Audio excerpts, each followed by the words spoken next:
Let's talk about how to grow your business past $1 million. Now, first of all, congratulations to you because you built a business that's doing $1 million. That's truly amazing. That's way more than the average person. So I want to congratulate you on doing that because you had an idea, you took action, you're making some things happen. So let's talk about how to make that business bigger, more profitable, and safeguard it all at the same time. Now, the first thing I want to talk about is actually the boring part, which is safeguarding your business. Now, real quick, I know you're like, oh, business is fine, blah, blah, blah. And maybe it is. But most people who've grown a business without any structure, knowing how to do it, how to build safeguards into it, have not protected their business. Now, some of the things you can do, these are simple things for the most part. They don't require outside help like lawyers and, super expensive things like that. The first thing is, you need to protect your business data. Now, part of that is your customer database and your email leads, right? See, they're super valuable to you, but you don't realize probably that many of the email service providers, for example, if they decide they don't like you and shut down your account, doesn't mean you did anything wrong. Maybe they just got a spam complaint. They're like, you know what? We don't like this guy. Boom, you're out of here. And they can do that. And when they do that, many of them will cut off your access to your account, which means you can't go back and download all of the data that you've spent a fortune to acquire. Your customer list, your prospect list. They're just going to be like, sorry, you violated our rules. We don't give you access to it. So one of the things you should do every week, have someone on your team download all of that information. Now, if you're using third-party systems to process orders where all of your order information is contained on someone else's server in someone else's system, same thing, you want to download that data every week and protect it. Maybe you're never going to need this, but many people have found out that this has happened to them and all of a sudden they go from in business to out of business. Another thing that relates to this is your merchant account. One of the big problems with merchant accounts is that they're really great until they're not. Your merchant account provider, whoever's processing for you, whether it's a local bank, it's Stripe, it's PayPal, one day if they get a bug up their butt and they just decide that they're not comfortable processing your orders anymore, they can turn you off. Literally like, boom, gone, you're out of business. So you want to figure out how you can safeguard that, maybe get an extra merchant account, start splitting up your processing a little bit, make sure you're backing up your credit card data if you've got any kind of recurring billing program, which you should have. We'll talk about that in a minute. But these are just basic things you should do to protect your business so that it doesn't go away all at once through no fault of your own. Literally, you can have not really done anything wrong. You just got the wrong complaint that hit the wrong person in the wrong outsourced customer service funnel, and boom, you're out of business. So let's keep this $1 million business now and talk about how to grow it. Now, the first thing you want to do is look at your business, and this might sound stupid, but you got to get outside of it. You got to go way back from your business and look at it and say, okay, so what do we do really, really well? What's profitable for us? What's easy for us to do? What are we doing great that's profitable? And when you start looking at things, you'll probably find some things you wonder, first of all, I don't even know why we do this. Maybe this was a good idea like last year, but man, this is like not a good idea. So you can always change that and cut that out. But find the good stuff because we want to do more of the good stuff. And how do we do more of what's good, what's profitable? Well, first of all, you need system. So maybe like a lot of people, certainly like I did when I started with me, one person, then I added another person. But what we had to do to build, to be able to do an 8-figure year business, more than $10 million, was to create systems and get people besides me or my key personnel to execute those systems. Now, that might mean outsourcing work or hiring employees that can do work where you train them and you give them a system to follow, and that's what they do. And this is not necessarily just customer service. This might be running ads. This might be customer acquisitions, even outsourcing, generating traffic to third-party companies like CPA networks, advertising networks, where they'll generate customers for you for a fixed price, right? So there's a lot of different things you can do, but you want to look at, how can we create systems? And then how can we leverage those systems to grow? When you started out the business, you probably got something that worked. Right? You said, hey, I can spend $5 and I can get $10.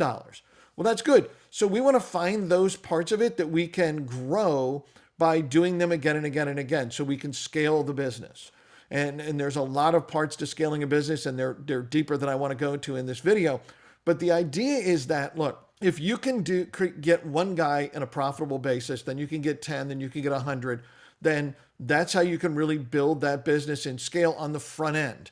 Getting those initial customers. How do you do that? How do you get more traffic and leads? Maybe you hire someone to run ads for you on Facebook or Google or TikTok or Instagram or whatever, right?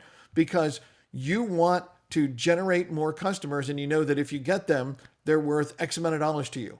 So how do you do that? Well, you could spend years becoming an expert or just hire somebody who's good at it and get them to do that for you. The other thing relates to this is figuring out what your back end is worth. Like, how much is a customer really worth to you? What can you do to get a customer to be more valuable?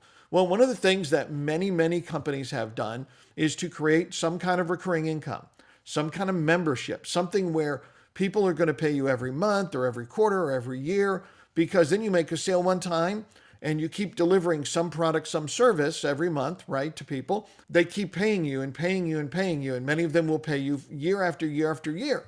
This is super profitable. So you should look at your business, and if you're not sure in your business how to do this, look at your competitors' businesses to see how do they create recurring income. Now, my partner, Brian, and I, we've generated millions and millions of dollars from recurring income, from memberships where sometimes we just deliver a digital product. Sometimes it's education. Sometimes it's a monthly training call. Sometimes it's software that we have that's a software as a service, a SaaS company, right? But we love this recurring revenue because it's very predictable. You can literally, on the first of the month, say, look, I've got 1,000 people who are paying me $100 a month, and there's $100,000 in revenue. If we don't do anything else this month, there's $100,000 that comes in. First of all, it's a great feeling, right? Because you're like, hey, I'm already making money. I didn't even get to the month yet, right? It's something you can own, you can build, you can leverage. Now, if you do that, one of the key things that you can also help to build your business is that you're going to find that not all of those charges go through every month. Many of them will decline.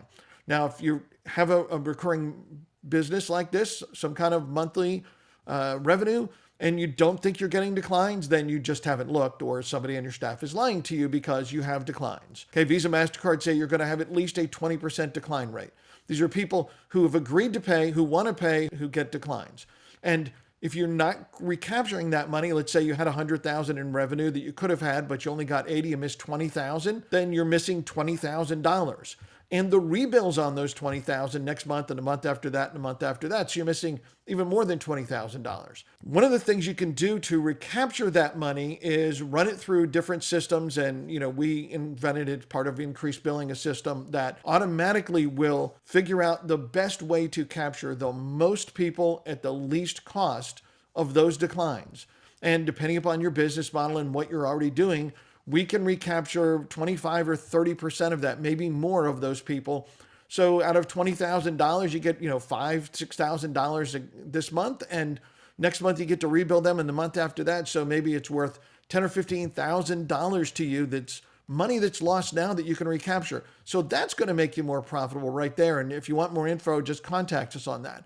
Now, let's talk about really, we want to get ginormous. Let's say your goal is to get from $1 million to 10 million. You might say, well, I have to do 10 times what I'm doing now, but you don't really have to do 10 times what you're doing. You just have to do 10 times the revenue. And maybe 10 million isn't even your sweet spot. Maybe 5 million is a sweet spot where you actually make the best profit margin. So you've got to have to look at those numbers. But understand that once the structure is built, right, you have a repeatable process, a duplicatable process, then all that you really need to do to get that business from 1 million to 10 million is shove more people in the front end. Think about this like a conveyor belt, like you're building a car, right? Henry Ford revolutionized building cars, right? With the assembly line where parts go in the front end, cars come out the back end, right? So I think of this when I'm building my business and planning it out as, people come in the front end, sales and profits come out the back end.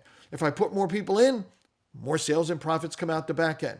So that's simply a function once my business runs and I've got systems and people in place that, again, just put more people in the front end. Find a way to generate more profitable leads and sales. And that might be looking outside of existing channels, looking at new channels. But if you do that, you're going to find that you can take your business quickly. Getting from 0 to 1 million, even 0 to 100,000, that's the real struggle. getting the business to work, finding the profitable parts, finding the advertising that works. But once you do that, then you can really go from 1 million to 10 million much, much more easily. You just have to set those goals, figure out how you're going to get there, and then go execute that plan. So again, I want to congratulate you. You got to 1 million. That's amazing. Most people don't do that. They won't put in the time, the effort, the work, the risk to do it. So I congratulate you on doing that. But let's go to the next level. Safeguard your business, okay? Protect your business data, protect your merchant accounts. Then set up those systems, grow that business, put in more traffic and leads, and make things happen. So go do it. Go build yourself a better than $1 million business. Let's go get it to 10 million. Good luck.